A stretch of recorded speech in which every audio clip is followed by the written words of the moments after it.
I have always worked really large. I have a lot of trouble working small. I keep trying, I really, really do. And every time I move my art around, I always wish I did needlepoint or something like that I could just tuck in a little box and carry. But I can't. So much of why I'm working on quilts right now is just a practicality thing. These quilt pieces I started years ago in grad school, and I did them for just a few pieces, and then I moved on to working on big wooden panels. I had a residency a couple years ago in California, and when you go on residency, a lot of times you end up shipping your materials back and forth. Shipping wood panels is ridiculously expensive if you're working, 8 foot by 12 foot. So what I did was I decided to go back to my quilting format, which I always really enjoyed for the texture anyway. And these you can just roll up, and they're really self-padded rolls, and you can just ship them away, and they arrive in one piece, and everyone's happy. So that's a large reason of why I went back to the quilts, but I also really, really fell in love with the texture when I first started doing these. They are set out on the ground, and the paper is worked into the surface with something called acrylic medium, which is kind of like a glue. And that way you have kind of a paper surface on top, the paint doesn't soak in as much, and you're still retaining the texture of these quilts, the weaving that goes into them. These are all recycled quilts. These pieces in particular are a lot more narrative than my last couple series of works. They're much more personal, they have a lot of symbolism to them, and each one has a particular story. What I'm really interested in with these is that each one captures several different moments in time. My history, the owner of the quilt's history, kind of the social, environmental history going on, and also just kind of the natural occurrences that existed before me and will always exist after me. And that's a lot of the nature elements that you see in these. I kind of grew up a tomboy, so those are kind of near and dear to my heart. But what I'm doing is I'm taking all of those and trying to pull them together in one space so that you can kind of see through and pick up these different things that are happening at once. So I think I'll start with that one because that was my most difficult piece. That's what I fought with the most. It's called It Never Rains in California. And what happened there is I went to this wonderful residency in California, up in the mountains. And as I said, you have to spread these out on the ground. You work acrylic medium and paper into the top, and you let the sun dry it, which usually takes 24 hours. You leave it out on the ground. You can't really pull it in because it'll tear. And they told me this would not be a problem because in the summer it never rains. So I spread it out, I worked all the stuff in, I left it to dry, and within 3 hours it started raining. And it rained for probably 2 days straight, and there was nothing I could do. I just had to leave it on the hilltop and cross my fingers that it was going to make it through. There's still grass on the back from the hill that kind of worked its way into the back, and that became part of the history too. But that one was just kind of sadly watching through the window and praying that it was going to make it. So that's part of the history there. You can see kind of the weather elements in those. Those are barometric maps that you see, the weather maps in the background. The cactuses were elements from the environment in California that usually is very dry. Just wasn't in this particular case. And the two chairs that you see there were actually, I was working in a large barn space. It was actually an old chicken coop, very large. And those two chairs, when I came into this space, were up against the particular wall right behind where the quilt was hanging. So I kind of imagined that a ghost imprint of those chairs would be left on the canvas so that they would always kind of be in that same spot. The process for many years I've been working with an overhead projector. I'm really interested in using pattern and repeated image, but I have an aversion to the process of screen printing because you're kind of stuck with one size and you kind of have to use that same size over and over again. If I'm using a projected screen and I have all these transparencies I can overlay, I can pull it back, I can push it forward. The scale changes, and in addition to that, all the layered imagery kind of becomes lost and soupy. Working within that in a really dark studio, I kind of get lost in the pattern that's being projected. I can't quite find what's painted under it. And I kind of enjoy kind of getting lost. It's my own hand putting the images on the surface. But the projector is kind of dictating that too, and I can't always find my way. So I kind of like that uncertainty that it creates. It's really enjoyable for me.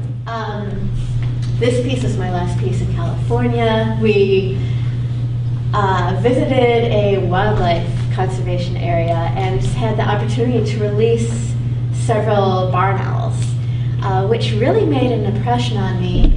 First of all, just because of the terrible shrieking they did when they were released. They were young owls, but we had the opportunity to enter their shelter where there was probably about 30 of them. And I was really fascinated by how much they really appeared like old men, just kind of peering at you, and the way their heads moved back and forth. They almost seemed like they were judging you. So this is called What Will the Neighbors Think? This is actually done over an old thesis paper that was never finished, and it was kind of pasted onto the surface. And a story that an old friend had written that had to do, again, with social convention acceptance and cultural acceptance at that point. He was born in China and came here, and so he was kind of struggling with trying to fit into American conventions and, you know, struggling with his identity in that way. So the story is underneath and overlapping, and here you kind of have the owls peering out and judging. And again, I just kind of liked that imagery and the way that that happened. Ticks are showing up a lot. Ticks are kind of strangely a warm reminder of growing up in Illinois, because again, I was always in the high grass and the bushes and would always inevitably bring some ticks home on my ankles. But I also like that they kind of overtake the canvas in a sense. It's almost like a plague. They're crawling over, they're taking over the beautiful pattern underneath. Underneath all of that is, that one in particular is an old 2006 planner. So you'll find my identity kind of hiding under all of that, down to grocery lists and classroom planning and lunch dates with people. So from very simple social meetings and events and lists, it kind of falls into what's existing over that during the time. And so I was really kind of interested in just playing with that overlap, my own identity kind of hidden and pushed behind. Or some of your artistic influences? I can tell you, as far as technique goes, I really like William Kentridge in the way that he leaves the ghost images. Because I do that a lot too. There's impressions, there's things that are there that I know that are there. Nobody else might know that they're there, but they're a part of the history, and that's important to me. Let's see, who else? Ross Bleckner, again, the painterly people. Jennifer Bartlett's Air, her series of the 24 hours, each hour has a different painting and a different kind of a magical place to it. I was really intrigued in how her 3 a.m. and 4 a.m. became kind of this otherworldly, ghostly time where nobody else is really there, and the objects kind of start to take over. And then you step back, and 1 o'clock in the afternoon is just cigarettes and lemonade glasses on the lawn. So kind of the different times having very different environmental places to them. I was really intrigued by that. Kelly, I heard a lot of people at the reception, or I overheard a lot of people at the reception talking about the differences between looking at these pieces up close and looking at them from far away. Can you talk a little bit about that relationship, I guess? Okay. Part of it is I start with the history in a very close-up sense. And it's usually a very immediate environmental history or an immediate personal history. A lot of these have newspapers from the day that I begin the piece. This is the Fresno Bee from when I was in California. A thesis paper that I had when I was talking a lot with a friend at the particular time about what kind of went into the concept of this piece. That is, like I said, a 2006 planner, so that's a lot of me. A little bit of it is defensive. I'm actually a very shy person. So I let that be there, but I don't want you to necessarily see all of it, so it's kind of a protective covering, letting all the pattern and the ticks kind of overtake that. So you can still see it, but you really have to look close. And if you look close, you kind of, you do get to see little sections. You get to see you've got a grocery list, a dinner date, or a list of materials and a lesson plan that I did for a particular class one day. I just don't want that to be seen straight up, and I like the fact that there's different layers that allude to different times. There's a Bruno Schultz quote that I really, really enjoyed, and I'm not going to do it justice in trying to replay it in my own words, but it's the fact that you stand in a particular time and a space, and there are a million different things happening around you, almost like the butterfly wing effect.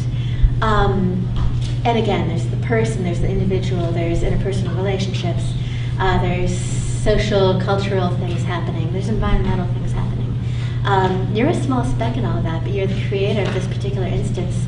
And when you really focus on one particular instance, it's almost like a little bit of magic or a memory. And the instant that you try to grab it and pin it down, it kind of dissolves. It's that fragile. And that's kind of how I would best describe these pieces. All of those moments are there at once, but none of them are completely concrete. They're all kind of layered and playing within each other. Sorry, say again? How about how you project designs onto the surfaces of your quilts? The process of it? Yeah. Sure. I started that out when I was working much more on a graphic and conceptual level.